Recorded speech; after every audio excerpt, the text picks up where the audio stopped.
Deep underground in an undisclosed location, this is Trent Comics presents the 1943 Batman serial. The Batman 1943 black and white 15-chapter theatrical serial from Columbia Pictures starred Lewis Wilson as Batman and Douglas Croft as his sidekick Robin. The serial is based on the DC comic character Batman, who first appeared in Detective Comics issue number 27 in May of 1939. The villain is an original character named Dr. Daka, a secret agent of the Japanese Imperial government, played by Carrol Naish. Rounding out the cast are Shirley Patterson as Linda Page, Bruce Wayne's love interest, and William Austin as Alfred, the Wayne Manor butler. The serial storyline involves the Batman, a secret U.S. government agent, attempting to defeat the sabotage schemes of Japanese agent Daka, operating in Gotham City at the height of World War II. Serving Daka are his traitorous American henchmen.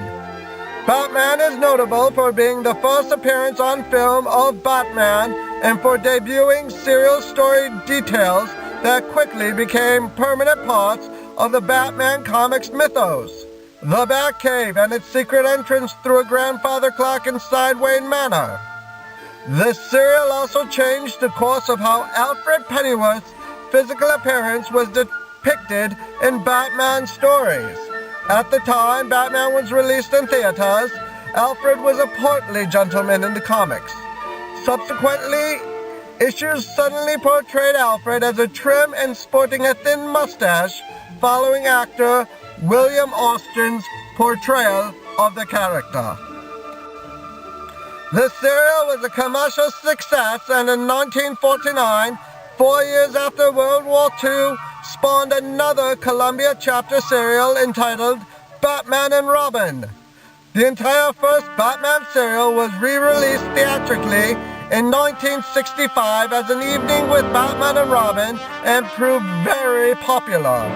Some theaters showed the chapters as Saturday matinees. Its success inspired the live-action comedy Lampoon series Batman from 1966, starring Adam West and Burt Ward. The plot sees the Batman, Bruce Wayne, played by Lewis Wilson, and his ward, Robin, Dick Grayson, played by Douglas Croft, secret government agents following the Japanese attack on Pearl Harbor, becoming aware of a Japanese sabotage ring operating in Gotham City. Bruce's girlfriend, Linda Page, played by Shirley Patterson, asks for his help in finding her uncle, Martin Warren, played by Gus Glassmere, who was abducted by the ring after he was released from prison. Dr. Tito Daka, the Japanese leader of the ring, plans to steal the city's radium supply to power his invention, a handheld ray gun that can dissolve anything hit by its powerful beam. He forces from Warren the location of the vault where the radium is stored. Daka sends his American henchmen along with a zombie that he controls via microphone and an electronic brain implant to steal the precious metal. Batman discovers the plot and eventually defeats the gang after a terrific battle. In his secret Batcave, the Batman interrogates one of Daka's henchmen, who reveals that the radium was to have been taken away to the House of the Open Door, located in the mostly deserted Little Tokyo section of Gotham City. Batman and Robin infiltrate the gang's lair, hidden inside a still-open business, a funhouse ride. There they find Linda bound and gagged and unconscious. After she is rescued by the dynamic duo, Dr. Daka transforms her Uncle Warren into a zombie and plots the derailment of a heavy-laden supply train. Once again, Dr. Daka's sabotage efforts are stopped by Batman and Robin.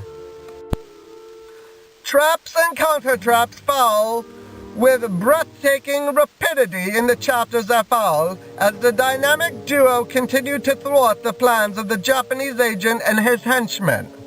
When Dr. Daka attempts to steal America's victory plans, the Batman and Robin finally prevail. They oversee the capture of Daka's men and finally the destruction of the Japanese agent as he tries to escape but falls to his death through his own trap door into a pit of hungry crocodiles.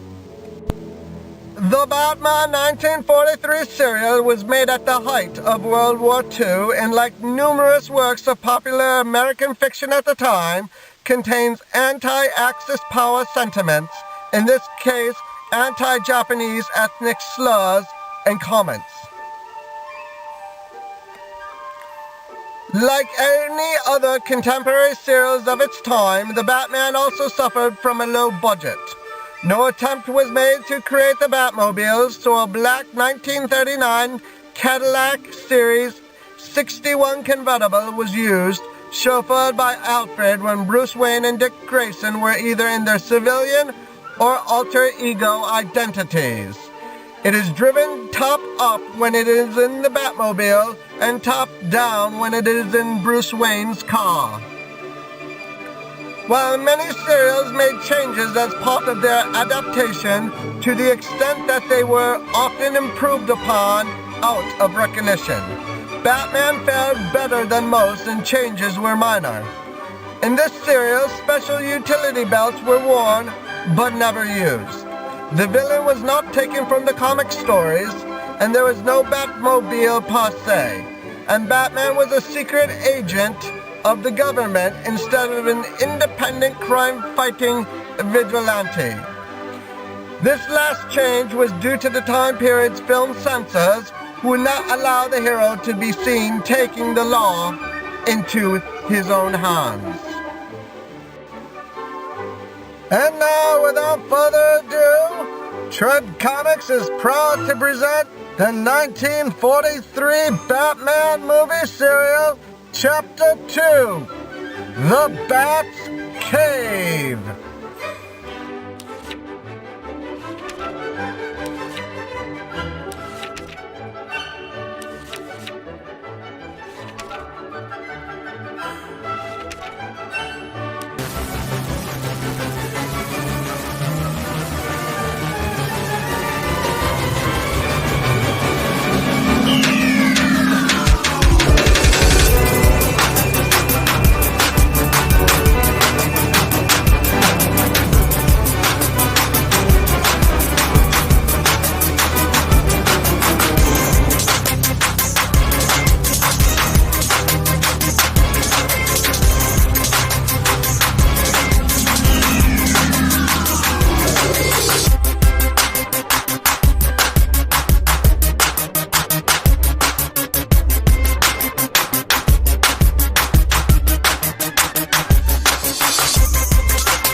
Come along, fella. You're going with us to the Bat's cave.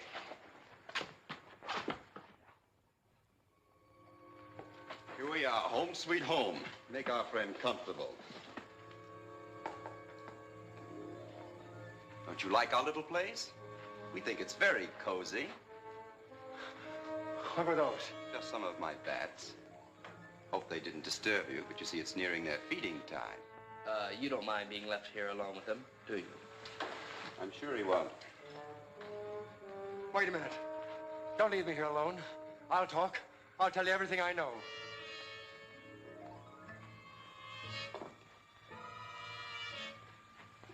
Where were you going with that radium? To the house with the open door. That's a flop joint. Who hired you? A guy named Smith. A medium-sized fellow with a mustache. Sandy hair and about 40 years old. The name sounds phony. That description would fit 100 men. You've got to do better than that, my friend. Oh, yeah. He had a knife scar on his right wrist. Oh, that's better. What's his racket? What do you want radium for? I don't know. You're lying. No, I'm not. I only do what they tell me to.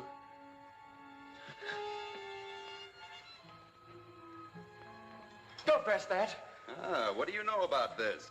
That's what was used to open the safe. You know where it came from? No. Well, make yourself comfortable while we're gone. I've told you everything I know. Don't leave me here alone. Don't be afraid of my little friends. They don't bite.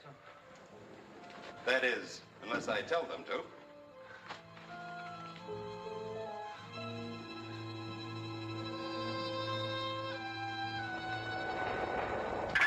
It was the hour of doom when the curse of the Tottenhams struck, and even now the clock was striking. 1. Oh, it's you. You're off the beam. Why don't you look at your face before you start bonging? 1 o'clock. Rodney Tottenham, after an exhausting day of search, suddenly awoke from a fitful sleep and reached over toward the vase on the table, when suddenly, electrically and without warning, it was shattered. The curse of the Tottenhams! You frighten as easily as our spineless friend downstairs. And we only had to use a few of our tricks to get him to talk. Thought you'd given up detective stories and mystery novels. Oh, I have, sir. But things were getting a bit dull here, sir, and I was just sharpening my wits. If I might coin a little joke. Well, get the car. We have a delivery to make. Yes, sir.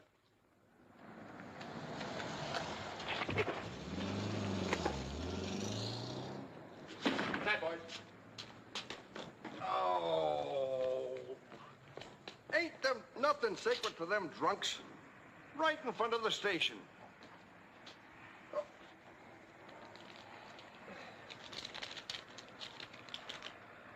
Another package from the Batman. This ought to tickle the old man. Come on, you.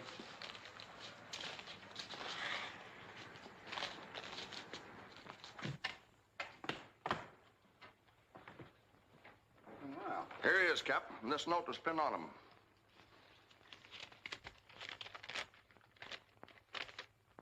Linda Page can identify this man for you as an accomplice in the uranium robbery and the hospital murder.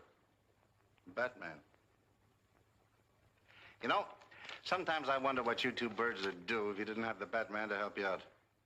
At least I'm glad you had sense enough to bring him in off the street. Lock him up in my favorite suite. Go on, get out of here and try to find a clue. And wait a minute. If any reporters come nosing around here, don't try to take credit for the catch.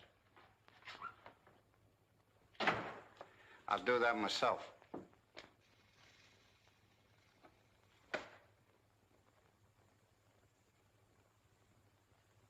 Due to the stupidity of one of our members, we have temporarily lost our secret weapon. Well, I didn't figure on running into the Batman.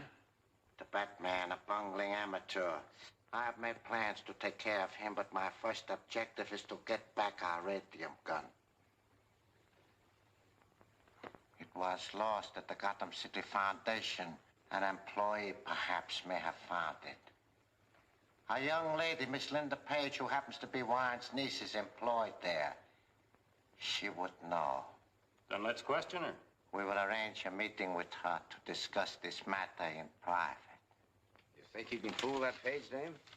Why not? Well, she might know her uncle's voice too well. How could she? He's been in stir for 5 years.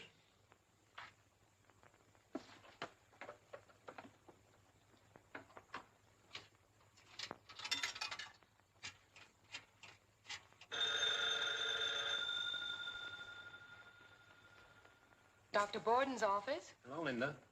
This is your Uncle Martin. Oh, Uncle Martin. Where have you been? I was so worried that something had happened to you. But I want you to meet me tonight at the Blue Parrot. No, dear. But please come alone. All right. Just as you say. At the Blue Parrot at 9 tonight. Hello. Hello, Bruce. This is Linda. Uncle Martin just telephoned me. Oh, he did, eh? Well, I knew the old boy'd show up sometime. I'm meeting him tonight at the Blue Parrot. Well, that's fine. I'll go with you. Well, all right, then. But I'm very disappointed. I've been resting up all afternoon to get myself in condition for a dance or two. All right, I'll see you tomorrow. Goodbye.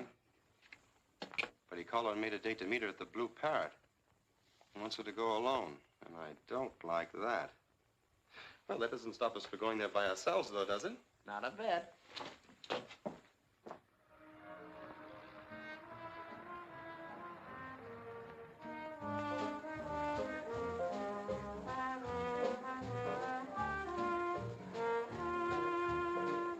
Now, this will do nicely.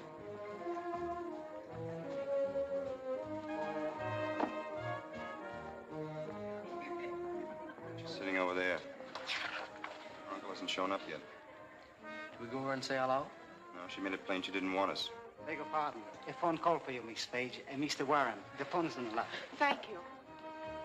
See where she goes, but don't attract her attention.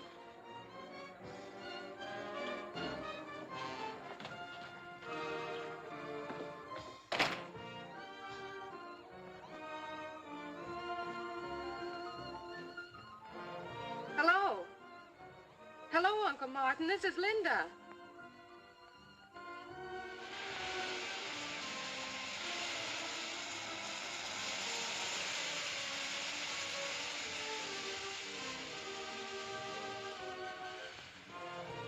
Why did you leave her? I didn't want you to lose sight of her for a moment.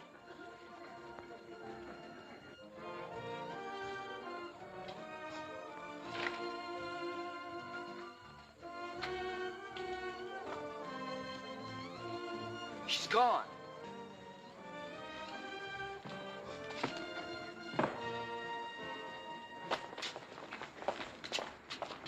Alfred, you see Miss Page come out of that restaurant? No, sir. And I was watching like an eagle, just as you told me, sir. Get in, Dick. We gotta work fast.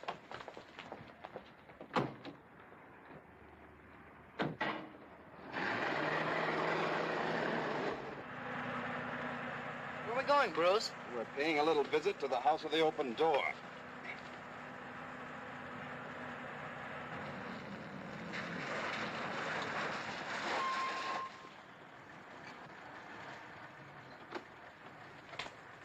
This is the place, all right. Give me those papers, Alfred. We better take out our radio transceivers just in case.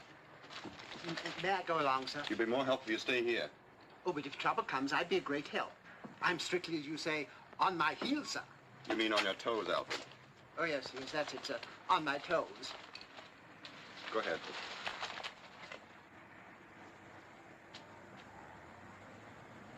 Paper, paper, get your paper, read all about it. Paper, paper, get your paper. Paper, paper, get your daily record, read all about it. No trace of missing in. Get your daily record. Paper, mister? Stay outside and keep me posted. Okay. Paper, paper, get your paper. Daily record, sir? Looking for a room? No, I was supposed to meet a guy here, just waiting for him.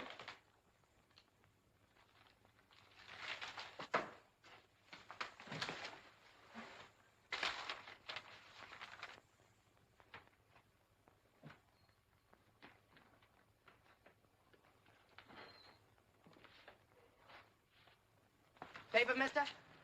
Yeah, I'll take one, son.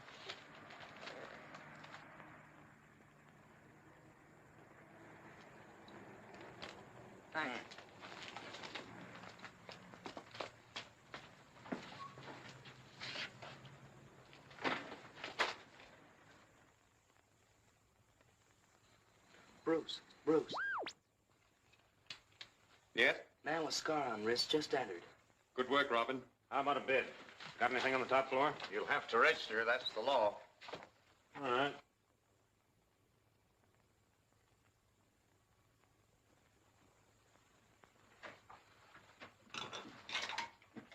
Room 50, third floor.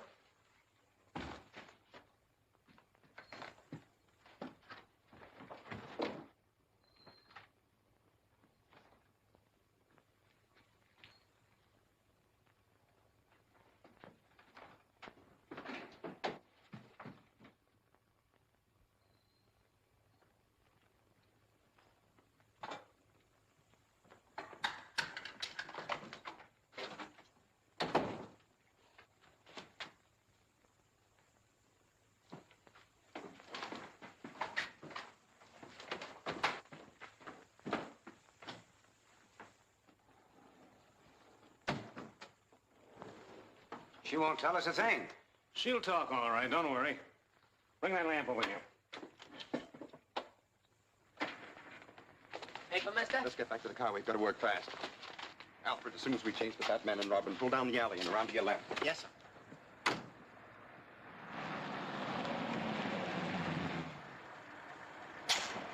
That lighted window on the third floor is the location of the room I saw Scarus go into. Get the rope, Dick. Alfred, drive down the alley and turn the corner.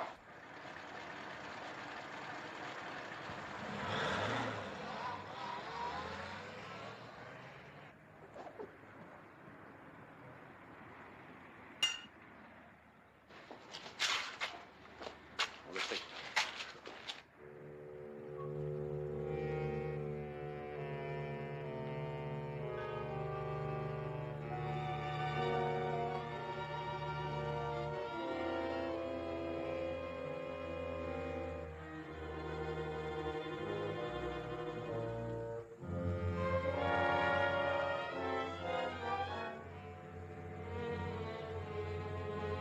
Come on, quit stalling.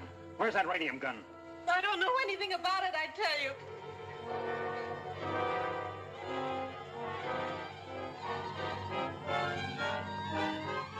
Oh, she's fainted. Get some water.